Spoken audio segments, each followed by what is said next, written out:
Saudara-saudari yang terkasih, dalam video ini saya akan menjelaskan salah satu zending HKBP serta bagaimana gambaran keadaan kehidupan masyarakat dan jemaat di daerah Zending yang ada di bawah naungan HKBP, yaitu Pos Pekabaran Injil di Kuala Simpur. Secara geografisnya, Zending Pos Pekabaran Injil Kuala Simpur terletak di Pulau Rupat, titik akar Kabupaten Bengkalis, Provinsi Riau. Kuala Simpur berada di tengah-tengah pulau, dan Pos Pekabaran Injil Kuala Simpur telah diresmikan Biro Zending HKBP pada tahun 1971.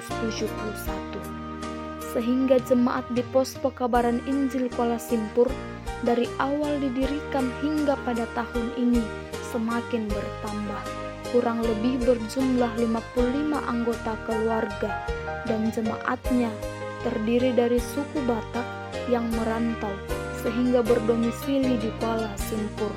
Dan kemudian masyarakat yang mayoritas di Kuala Simpur adalah suku asli atau disebut dengan suku Akit. Berikut gambaran masyarakat dan jemaat Pos Pekabaran Injil Kuala Simpur, Pulau Rupat, Riau. Pertama, keadaan sosial. Masyarakat yang ada di Kuala Simpur memiliki sikap yang ramah, seperti jarang berkelahi dan juga tidak boleh mencuri. Mereka suka bertamu dan suka bergotong royong, seperti mendirikan rumah di Kuala Simpur secara bersama-sama. Tetapi dalam kehidupan sosial masyarakat Kuala Simpur, apabila suami tidak ada di rumah, maka lelaki lain tidak boleh masuk untuk bercakap-cakap dengan perempuan yang ada di rumah tersebut. Dan seorang pemuda juga tidak boleh berjalan bersama-sama dengan seorang pemudi pada malam hari. Karena jika kedapatan, mereka akan diadili dan diberi hukuman.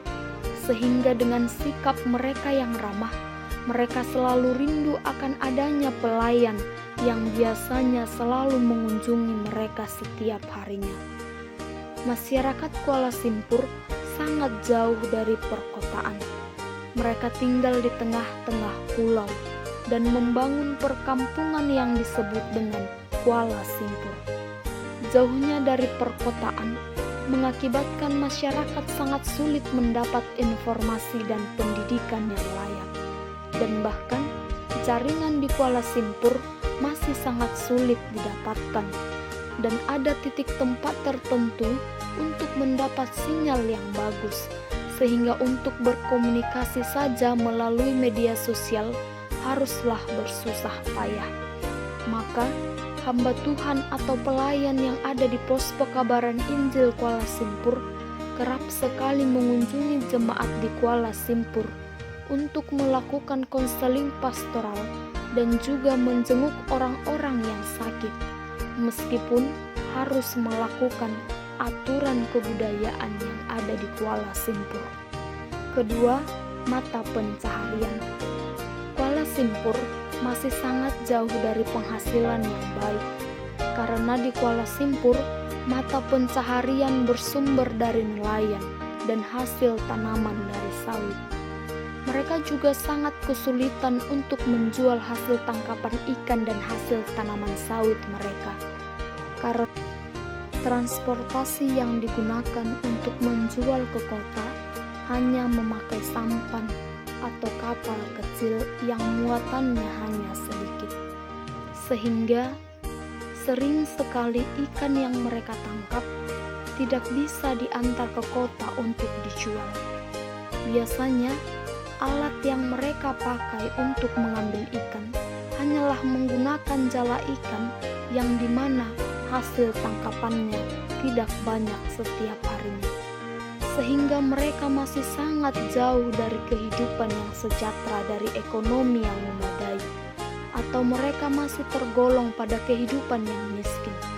Di Kuala Simpur sangat jarang ditemukan tanaman muda seperti sayur dan padi. Sehingga melihat kehidupan di Kuala Simpur tergeraklah hati pelayan yang sangat prihatin dengan keadaan di Kuala Simpur. Pelayan pos pekabaran Injil Kuala Simpur sering membantu mereka untuk menangkap ikan dan juga untuk bekerja di sawit. Karena menurut pelayan yang ada di pos pekabaran Injil Kuala Simpur, saling membantu merupakan pelayanan yang baik untuk dilakukan di Kuala Simpur. Hal ini dilakukan juga untuk menarik perhatian mereka agar mereka mengenal bagaimana hidup seseorang yang mengenal Tuhan, sehingga mereka lebih tertarik untuk mengetahui tentang kehidupan mengikut Tuhan.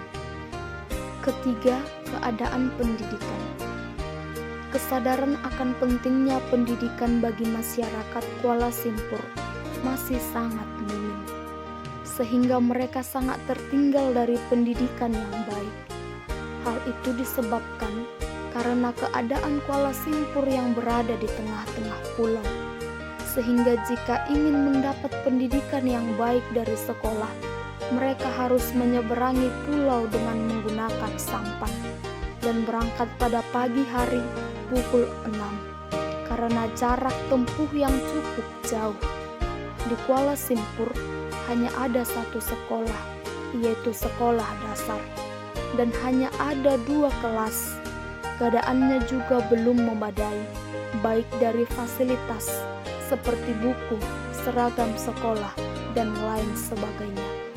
Dan bahkan tenaga didik juga masih sangat dibutuhkan di Kuala Simpur, sehingga tidak jarang pelayan pos pekabaran Injil Kuala Simpur ikut serta mengajari anak-anak masyarakat Kuala Simpur, dan pelayan juga mengajari tentang pelajaran agama Kristen atau PAK. Masyarakat Kuala Simpur masih banyak yang buta huruf dan tidak tahu membaca dan berhitung.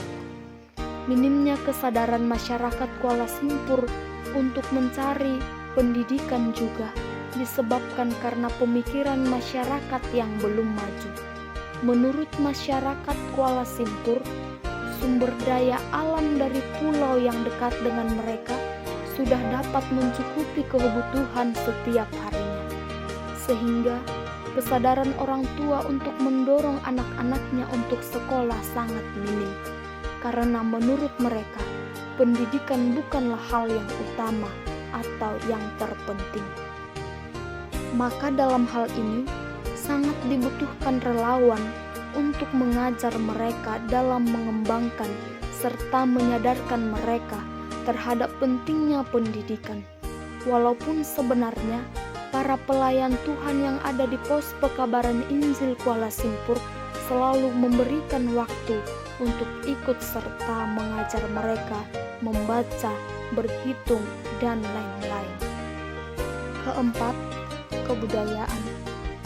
Pada umumnya, kebudayaan masyarakat Kuala Simpur mayoritas suku Akik.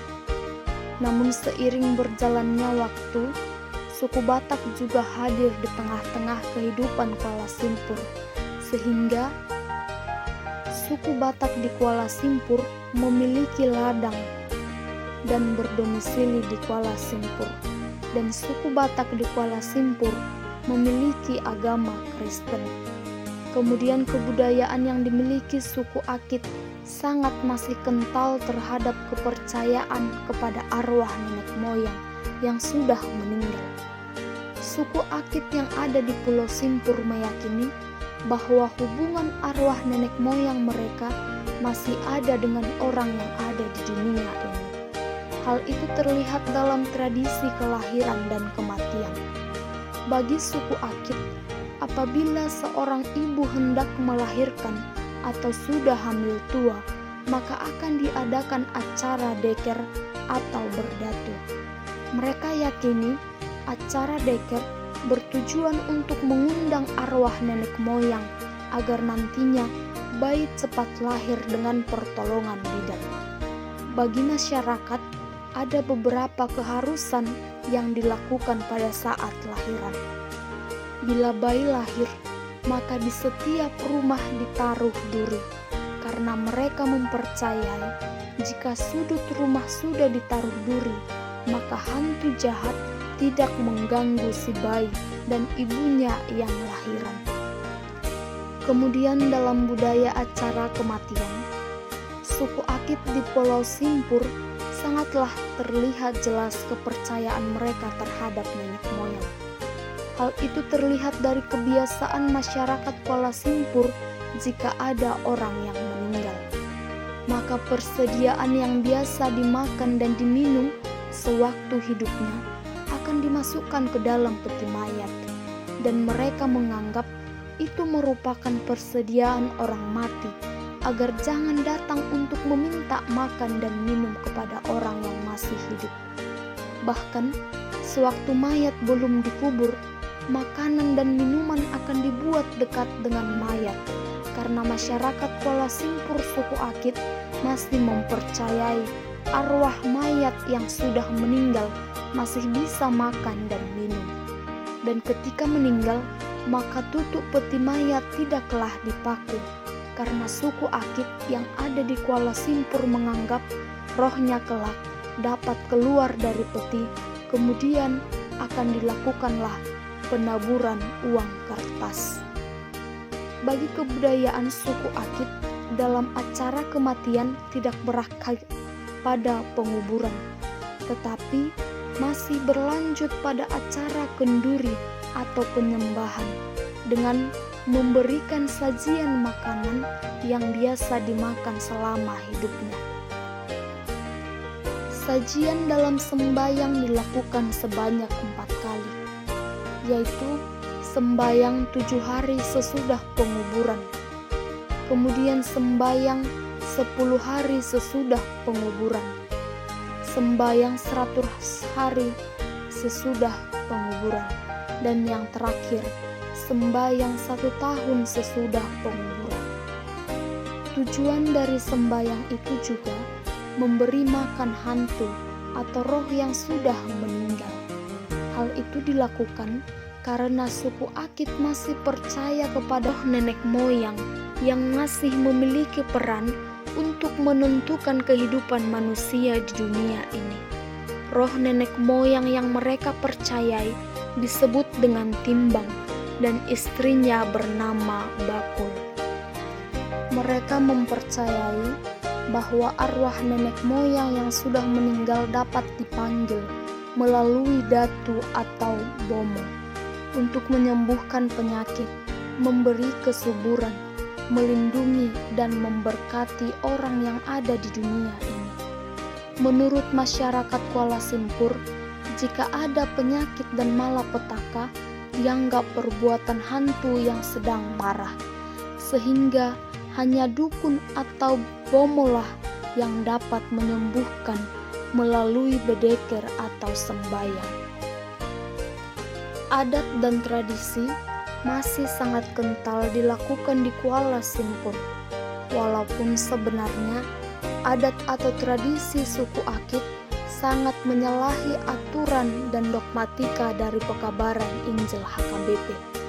Tetapi gereja selalu mencoba masuk terhadap tradisi mereka dan merubah dengan pelan-pelan, karena tidak bisa dipungkiri tradisi masih sudah mendarah daging dan melekat dalam diri mereka, sehingga tidak mudah untuk merubahnya. Gereja selalu melakukan upaya untuk menyadarkan masyarakat bahwa penyembahan terhadap roh nenek moyang merupakan menyalahi ajaran gereja karena sangat melanggar titah kedua. Walaupun pelayanan gereja selalu memberikan konseling pastoral, tetapi selalu dihiraukan oleh suku Akit di Kuala Simpur karena melekatnya tradisi penyembahan berhala bagi mereka.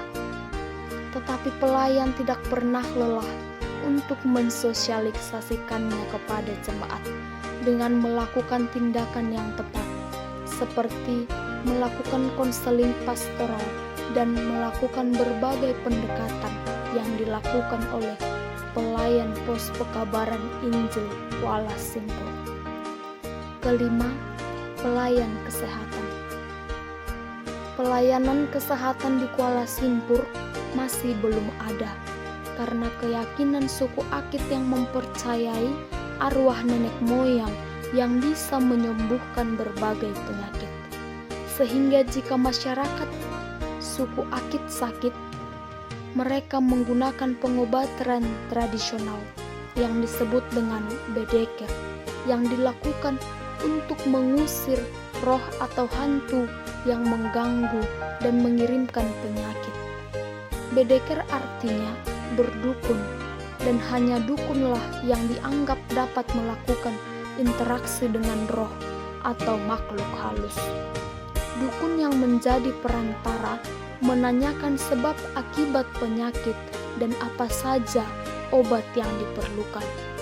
Dukun akan terlebih dahulu kesurupan agar bisa berbicara dengan makhluk halus atau arwah yang memberi penyakit tersebut. Sehingga dalam hal ini, masyarakat Kuala Simpur masih lebih mempercayai pengobatan tradisional dibandingkan pengobatan tim medis kesehatan. Tetapi, meskipun demikian, pelayan yang ada di pos pekabaran Injil Kuala Simpur selalu berkunjung ke rumah masyarakat yang sakit untuk meneguhkan hati mereka.